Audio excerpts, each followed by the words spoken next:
안녕하세요. 무베이스 오우영 이사입니다. 오늘 가장 빨리, 가장 효과적으로 회사 비용 절감이 가능한 스마트 실물 자산관리 비결 시리즈의 연속 동영상을 소개합니다. 이번 주제는 3단계 대사 처리 방법, 자산가치 투명성을 높이는 전략과 노하우입니다. 당신의 회사에서는 회사 고정자산 가치 투명성을 높이는 전략과 노하우를 보유하고 있나요? 그러나 대부분의 회사에서는 이러한 방법을 갖고 있지 않은 것이 현실입니다. 하지만 이러한 방법이 회사에서 지원된다면 어떤 효과가 있을까요? 이 방법을 적용하면 회사 고정자산 가치의 투명성과 정확성을 확보할 수 있습니다. 오늘은 이를 위한 3단계 대사처리 방법에 대해 이야기하겠습니다. 저도 S은행, C기관, S중앙의 고정자산관리 프로젝트를 경험하기 전까지는 이 기법을 통한 기대 효과에 대해 실감할 수 없었던 것 같습니다. 2011년 당시 S은행은 이전 두 개 은행의 합병을 거치면서 정확한 자산 가치를 파악할 수 없는 상태였습니다. 이는 은행에 대한 신뢰를 나타내는 자기자본 비율에 대한 투명성을 떨어뜨리는 문제로 확산되어 사회적 문제로까지 번지고 있었습니다. 그래서 사내 감사팀의 강력한 요구에 따라 자산총괄관리팀이 이 문제를 해결하고자 나서게 되었습니다.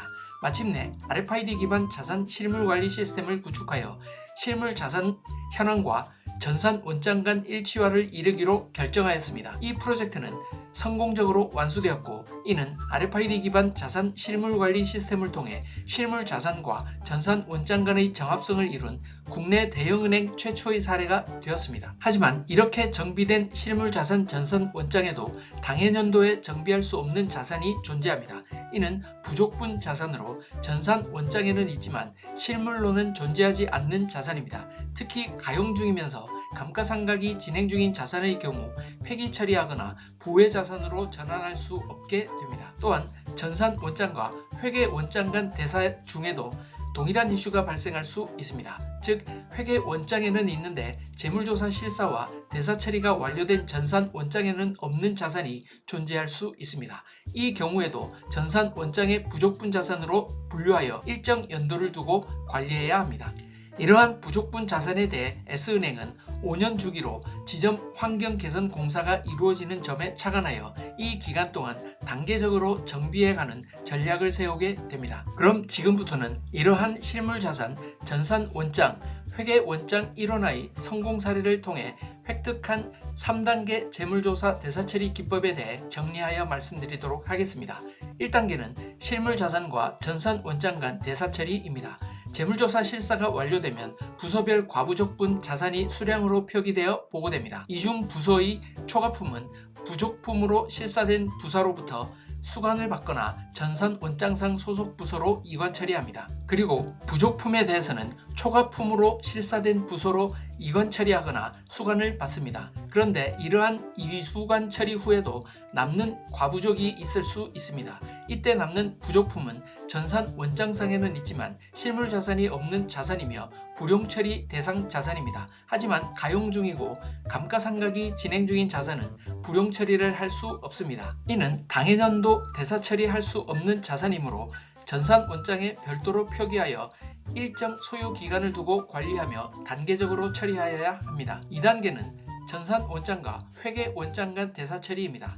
재물조사 실사와 대사 처리가 완료된 전산 원장과 회계 원장을 대사해보면 1단계와 마찬가지로 부서별 과부족 자산이 발생할 수 있습니다. 초과품, 즉 회계 원장에는 없으나 전산 원장에는 존재하는 자산입니다. 이는 감가상각이 완료된 자산으로 판단할 수 있으므로 전산 원장에서 부회 자산으로 등재합니다. 이 중 비가용 자산은 불용 처리하고 가용 중이지만 감가상각이 완료된 자산은 부회 자산 처리하여 두 원장에 동일하게 반영합니다. 마지막으로 가용 중이고 감가상각이 진행 중인 부족품입니다. 이는 당해년도 대사 처리할 수 없는 자산이므로 전산 원장에 별도로 표기하여 일정 소요 기간을 두고 관리하며 단계적으로 처리하여야 합니다. 3단계는 부족분 자산에 대한 단계적 대사 처리입니다. 앞서 말씀드린 전산 원장에는 있지만 실물 자산이 없거나 회계 원장 대비 전산 원장에 누락되어 있는 부족분 자산 중 가용 중이고 감가상각이 진행 중인 자산에 대해서는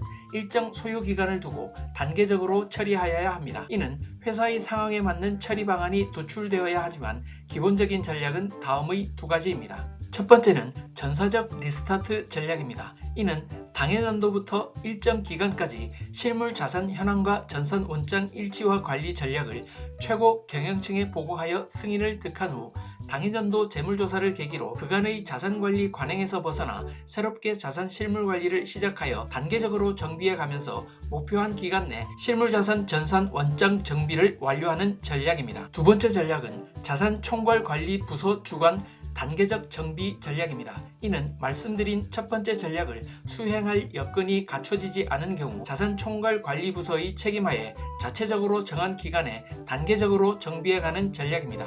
이 경우는 먼저 말씀드린 부족분 자산을 별도로 상태 표기하여 자체적으로 관리하여야 하는 것이 차이입니다. 이 방법은 그간 연도별 자산의 평균 증감 데이터 분석과 당해년도 신규 취득 및 불용처리 수량과 금액을 파악하여 적정한 범위를 예상하고 목표한 기간까지 각 단계별 적정한 범위를 반영하여 단계적 정비를 완료하는 전략입니다. 실제로 저희 고객사인 S중앙회에서는 이 방법을 활용하여 실물 자산 현황을 빠르고 정확하게 전산원장에 반영할 수 있어 자산관리 업무 효율과 실물 자산 가치의 정확성을 동시에 높이고 있습니다. 이는 대형기업 자산관리 업무 현장에서 검증된 3단계 재물조사 대사처리 기법입니다. 여러분도 직접 이 방법을 적용하여 회사의 자산가치 투명성과 정확성이 높아지는 업무 효과를 경험해 보시기 바랍니다. 당신께 지금까지 회사의 고정자산 가치 투명성과 정확성을 높이는 방법에 대해 설명드리고